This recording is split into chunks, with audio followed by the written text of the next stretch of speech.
ॐ वसुदेवसुतं देवं कंसचाणूरमर्दनं देवकी परमानन्दं कृष्णं वन्दे जगद्गुरुं मूकं करोति वाचालं पङ्गुं लङ्घयते गिरिं यत्कृपातमहं वन्दे பரமானந்தமாதவம். தர்ம யுத்தத்தினின்று பின்வாங்குவதால் ஏற்படும் விளைவுகளை 34வது ஸ்லோகத்தில் பத்மநாபன் பகர்கின்றார். அகீர்த்திஞ்சாபி பூதானி கதயிஷ்யந்தி தேவ்யயாம் சம்பாவிதஸ்ய சாகீர்த்திஹி மரணாததிரிச்யதே. மேலும் பூதானி அனைவரும் தே உன்னுடைய அவ்யயாம் நீண்ட காலம் இருக்கக்கூடிய அகீர்த்திமபி இகழ்ச்சியை பற்றி கூட கதயிஷ்யந்தி பேசுவார்கள். மேலும் சம்பாவிதஸ்ய நன்கு கௌரவம் உடையவனுக்கு அகீர்த்திகே இந்த இகழ்ச்சியானது மரணாத் மரணத்தை காட்டிலும் அதிரிச்சதே அதிகமான துன்பத்தை கொடுக்கக்கூடியது. இங்கு அவ்யயாம் அகீர்த்திம் என்கிறார் பகவான். அவ்யயாம் என்றால் அழியாதது, அதாவது நீண்ட காலம் வரை அழியாதது என்று பொருள்.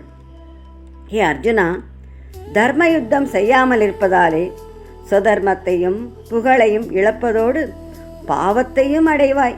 அது மட்டுமல்ல, தேவர்கள், ரிஷிகள், மனிதர்கள் ஆகிய அனைவருமே உன்னை பல்வேறு விதமாக நிந்திப்பார்கள்.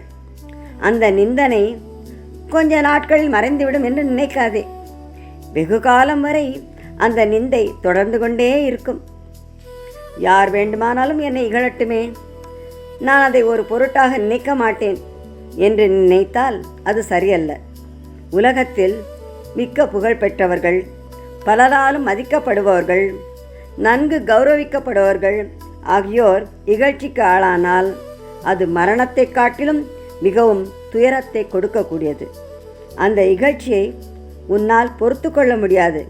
ஏனென்றால் இந்த உலகிலேயே நீ மிக பெரிய வீரன் என்று புகழ் பெற்றவன். சொர்க்கம் முதல் பாதாளம் வரை உன்னுடைய புகழ் பரவி இருக்கிறது. உனக்கு ஒப்பாரும் மிக்காரும் வில்வித்தையில் யாருமே இல்லை. வில்லுக்கு விஜயன் என்று புகழ் பெற்றவன். ஆகையால் பேர்பட்ட புகழ்பெற்ற நீ பழிக்கு ஆளாகி உயிர் வாழ்வது என்பது மிகவும் துயரத்தை தரக்கூடியது. அகீர்த்திஞ்சாபி பூதானி கதயிஷ்யந்தி தேவ்யயாம் சம்பாவிதஸ்ய சாகீர்த்திஹி மரணாததிரிச்யதே. உலகத்தில் ஒருவனை பழிப்பவர்கள் தம்முடைய மனதில் தோன்றியவாறு பல்வேறு காரணங்களை கூறி பழிப்பார்கள். அர்ஜுனனை எவ்வாறு பழிப்பார்கள், என்ன காரணம் கூறுவார்கள் என்பதை 35வது ஸ்லோகத்திலே சாரங்கபாணி சாற்றுகின்றார். பயாத்ரணாது பரதம் மம்ஸ்யந்தே த்வாம் மஹாரதாஹ ஏஷாம் ச த்வம் பகுமதஹ பூத்வா யாஸ்யசி லாகவம். மேலும் ஏஷாம் எவர்களுடைய கருத்திலே துவம் நீ பகுமதஹ மிகவும் பெருமை பெற்றவனாக பூத்வா இருந்துவிட்டு இப்பொழுது லாகவம் மிகுந்த தாழ்வை யாஸ்யசி அடைவாயோ மகாரதாக அந்த மகாரதிகள் துவாம் உன்னை பயாத் பயத்தினாலே ரணாத் யுத்தத்திலிருந்து உபரதம் பின்வாங்கியவனாக மம்ஸ்யந்தே நினைப்பார்கள். ஏ அர்ஜுனா, பீஷ்மர், துரோணர் போன்ற மகாரதிகள் உன்னிடம் பெருமதிப்பு வைத்திருக்கிறார்கள். நீ மிகச்சிறந்த வீரன், மகாதேவனையே எதிர்த்து போரிட்டவன், பாசுபத அஸ்திரத்தை பெற்றவன் என்றெல்லாம் பாராட்டி வருகிறார்கள். ஆனால் இந்த சமயத்திலே நீ யுத்தம் புரியாமல் பின்வாங்கினால் உன்னை கோழை என்று பழிப்பார்கள்.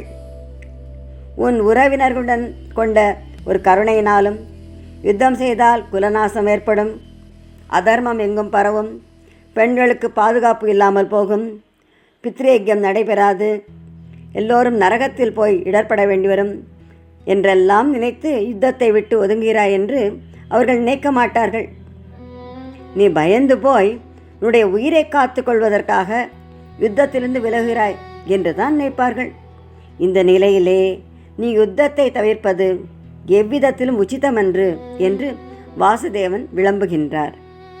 பயாத்ரணாதுபரதம் மம்ஸ்யந்தே த்வாம் மஹாரதாஹ ஏஷாம் ச த்வம் பகுமதஹ பூத்வா யாஸ்யசி லாகவம். எதிரிகளின் நிந்தனை எப்பேற்பட்ட துன்பத்தை உண்டு பண்ணும் என்பதை 36வது ஸ்லோகத்திலே மீண்டும் மாதவன் மொழிகின்றார். அவாச்ச வாதாம்ஷ பகூன் வதிஷ்யந்தி தவாஹிதாஹ நிந்தந்தஸ்தவ சாமர்த்தியம் ததோ துக்கதரம் நுகிம். தவ உன்னுடைய அஹிதாக ஹிதத்தை விரும்பாதவர்கள், உன்னுடைய நன்மையை விரும்பாத எதிரிகள், தவ உன்னுடைய சாமர்த்தியம் உன்னுடைய திறமையெல்லாம் நிந்தந்தக நிந்தனை செய்து பகூன் பல்வேறு விதமான அவாச்சியவாதான் கூறத்தகாத வார்த்தைகளையெல்லாம் வதிஷ்யந்தி கூறுவார்கள். ததக அதை காட்டிலும் துக்கதரம் அதிக துயரம் தரக்கூடியது கிம்னு வேறு என்ன இருக்கும் என்று கேட்கின்றார் பகவான். அகீர்த்திஞ்சாபி பூதானி கதயிஷ்யந்தி தே அவ்யயாம். ஏ அர்ஜுனா, அனைவரும் உன்னுடைய நீண்டகாலம் இருக்கக்கூடிய இகழ்ச்சியை பேசுவார்கள் என்று 34வது ஸ்லோகத்தில் கூறிய கண்ணபிரான் இங்கு துரியோதனன் துச்சாதனன் முதலியோர்களெல்லாம் உன்னை கண்டபடி வசைப்பாடுவார்கள் என்று கூறுகிறார். பொதுமக்களின் அவதூறு துன்பமளித்தாலும் அதை ஓரளவு பொறுத்து கொள்ள முடியும். ஆனால் எதிரிகள் கண்டபடி வசைப்பாடுவதை சாதாரண மக்களாலேயே பொறுத்து கொள்ள முடியாது என்றால் உன்னை போன்ற பெரிய வீரர்களால் எப்படி பொறுத்து கொள்ள முடியும்? முன்பு உன்னை பற்றி நினைக்கும் பொழுதே எதிரிகளின் உள்ளத்திலே அச்சம் ஏற்படும். உன்னுடன் போரிட யாரும் துணிய மாட்டார்கள். ஆனால் நீ இப்போது யுத்தத்திலிருந்து ஒதுங்கினால் உன்னை வீரனாக சூரனாக மதித்தவர்களெல்லாம், உன்னை கண்டு பயந்தவர்களெல்லாம் உன்னை கோழை என்று இகழ்வார்கள்.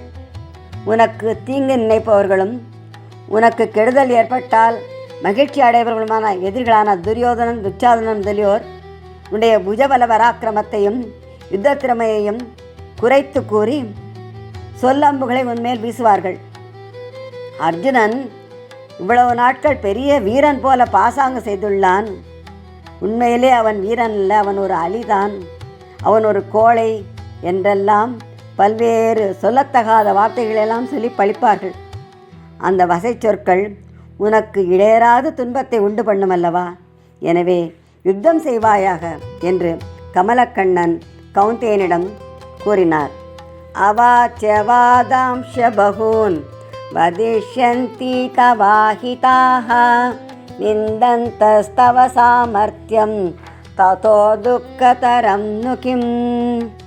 இவ்வாறு சத்திரிய தர்மமான யுத்தம் செய்யாவிட்டால் ஏற்படும் பல்வேறு கேடுகளை விளக்கிய பின்னர் யுத்தம் செய்வதால் ஏற்படும் நன்மைகளை சுட்டிக்காட்டி 37வது ஸ்லோகத்திலே யுத்தத்திற்கு தயாராகும்படி அகில நாயகன் அர்ஜுனனை ஆணையிடுகிறார். ஹதோ வா பிராப்ஸ்யசி ஸ்வர்கம் ஜித்வா வா போட்யசே மஹீம் தஸ்மாதுத்திஷ்ட கௌந்தேய யுத்தாய கிருத நிச்சயः. ஹதஹ வா கொல்லப்பட்டாலோ ஸ்வர்க்கம் சொர்க்கத்தை பிராப்ஸ்யசி அடைவாய், ஜித்வா வா வெற்றி பெற்றாலோ மஹீம் புவியை போக்ஷ்யசே அனுபவிப்பாய். தஸ்மாத் ஆகையினால் கௌந்தேய குந்தி புத்திரனான அர்ஜுனனே, யுத்தாய யுத்தத்தின் பொருட்டு கிருத நிச்சயக உறுதியாக நிச்சயித்து கொண்டு உத்திஷ்ட எழுந்திரு என்று கூறுகின்றார். நச்சைதத்வித்ம கதரன்னோ கரியக யத்வா ஜெயேம எதிவானோ ஜெயயுகு. யுத்தம் செய்வது நல்லதா அல்லது யுத்தம் செய்யாமல் இருப்பது நல்லதா? இந்த யுத்தத்தில் பாண்டவர்களாகிய நமக்கு வெற்றி கிட்டுமா அல்லது எதிரிகளாகிய கௌரவர்களுக்கு வெற்றி கிட்டுமா என்ற விஷயங்களை ஆராய்ந்து தீர்மானிக்க முடியவில்லை என்று அர்ஜுனன் 6வது ஸ்லோகத்திலே சொன்னான் அல்லவா? அந்த ஸ்லோகத்திற்கு இங்கு பரந்தாமன் பதிலளிக்கிறார். யுத்தம் செய்து யுத்த களத்தில் இறந்தாலும் அல்லது யுத்தத்தில் வெற்றி பெற்றாலும் 2 விதத்திலுமே நன்மைதான் ஏற்படும். யுத்தத்தில் உன்னுடைய எதிரிகளுக்கு வெற்றி கிடைத்து நீ யுத்த காலத்தில் யுத்தம் செய்து உயிரை விட்டாலும் நீ சொர்க்கத்தை அடையலாம். எத்ருக்ஷயா சோபபன்னம் ஸ்வர்கத்வாரமபாவிருத்தம் சுகின க்ஷத்ரியா பார்த்த லபந்தே யுத்தமீத்ருஷம் என்று ஏற்கனவே நான் உன்னிடம் கூறியிருக்கிறேன் அல்லவா? மிகுந்த புண்ணியம் செய்த சத்திரியர்கள் தான் இந்த யுத்த காலத்தில் இறக்கும் வாய்ப்பை பெறுவார்கள். யுத்தத்தில் இறந்தவர்களுக்கு சொர்க்கவாசலே திறந்திருக்கும். வலிய கிடைத்த இந்த பெரும் வாய்ப்பை எந்த சத்திரியனும் விட்டு விடுவானா? விடமாட்டான். ஒருவேளை நீ யுத்தத்தில் இறந்தாலும் சொர்க்கத்தை அடைவது நிச்சயம். யுத்தத்தில் வெற்றி பெற்றாலோ இவ்வுலகத்தில் ராஜ்ய சுகத்தை பெறலாம். எனவே வெற்றியோ தோல்வியோ 2 விதமாக பார்த்தாலும் யுத்தம் செய்வதே மேல் என்று நிச்சயிப்பாய். தஸ்மாத் உத்திஷ்ட கௌந்தேய.